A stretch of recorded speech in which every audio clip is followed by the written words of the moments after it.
जो साइंटिस्ट का पेपर है, पेपर 2023 में पूछा गया क्वेश्चन है, बहुत अच्छे क्वेश्चन आए हैं। तो क्वेश्चन कौन से हैं? पहला क्वेश्चन आपका दे रखा है, क्या दे रखा है यहाँ पे ध्यान से देखिएगा।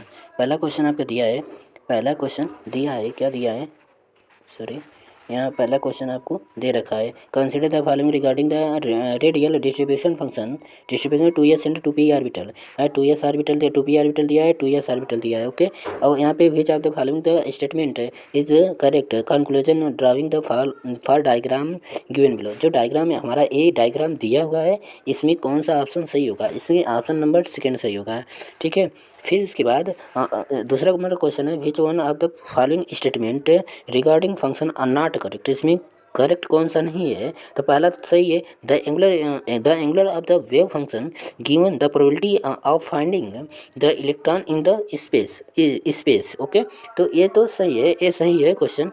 और यहाँ पर देखो, ए सही है, ए इसमें नॉट करेक्ट पूछा है ना, एक करेक्ट है, तो ए भी नहीं हो सकता है और ए भी नहीं हो सकता है ना, ए हो सकता है। आपका राइट आंसर हो जाएगा B, the angular wave function of a given type of orbital depend on the principal quantum number. Okay guys, फिर इसके बाद तीसरा क्वेश्चन पूछ रखा है कि the electronic configuration of an ion three plus, मतलब जो मेटल होगा उसके पावर कितने होंगे? 3 पॉजिटिव होंगे, generated from the element with atom number 58। CGM के क्या होते हैं? 58 होते हैं, यानी कि 3 प्लस इसके आउटर मोस्ट सेल में कितने होते हैं? 4s1 होंगे। ओके, 4f1 होंगे, 4f1 जिनान 4f1 होंगे, ठीक है।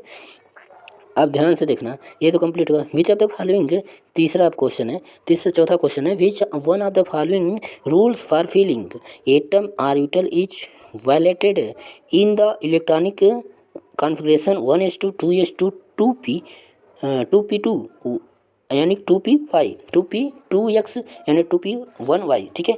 इतना दिया, कोई कॉन्फ़िगरेशन ये दिया है, कह रहा कौन सा रूल अप्लाई होगा? हुंस रूल अप्लाई होगा, या फिर अबाव रूल, या फिर प्रिंसिपल या स्लेटर रूल। तो ये आपका हो जाएगा हुंस रूल। हुंस रूल मल्टीपल और मल्टीप्लिसिटी है, ठीक है। फिर इसके बाद पाँचवा हमारा क्वेश्चन है, पाँचवा क्वेश्चन है, ध्यान से देखिए आप। पांचवा क्वेश्चन दे रखा है कि which of the following pair of element will have a similar atomic radii D block of the periods. तो इसमें कौन सा होगा? इसमें आपका सी ऑप्शन सही है। कौन सा? सी ऑप्शन सही है। अब क्वेश्चन नंबर 6 क्वेश्चन क्या बोल रहा है आपका? 6 नंबर में the number of unpaired electron in the ground state Lu+3 ion, इसमें कितने होंगे? 0 होंगे। कितने होंगे? 0, राइट। ए आपका ए आंसर हो जाएगा। फिर इसके बाद the electronic configuration of the outermost shell of noble gas NH2 NP6, इसमें कौन कौन NH2 होंगे? NP6 होंगे, ऑल नोबल गैस में। तो इसमें होंगे और इसमें होंगे और इसमें होंगे, किसमें नहीं होंगे? इस ये बात पूछ रहा है। तो आपका हीलियम में नहीं होगा, क्यों? क्योंकि 1s2 होता है। क्या होता है? 1s2 होता है, राइट आंसर हो जाएगा हीलियम। फिर आगे देखते हैं, आगे 8वां क्वेश्चन है आपका। 8वां क्वेश्चन, अब यहाँ पर 8वां क्वेश्चन क्या है? 8वां क्वेश्चन क्या बोल रहा है? सोल्यूशन ऑफ एल्केन metal in liquid ammonia depend on irrespective of the following alkali metal deep blue colour due to. इसका आंसर तो पता नहीं हमें। 9वां देखते हैं, which one of the following represent correct order ionic radii O2 negative. और फिर दिया है करेक्ट ऑर्डर में, और Na+, Mg2+, इसका करेक्ट ऑर्डर बताना हमें। तो इसका करेक्ट ऑर्डर हमारा क्या हो जाएगा? जिसका साइज बड़ा होगा, मतलब साइज का मतलब जो नेगेटिव ज़्यादा रहेंगे, यानी कि आपका राइट आंसर हो जाएगा इस पर ए डी वाला आपका राइट आंसर। क्यों?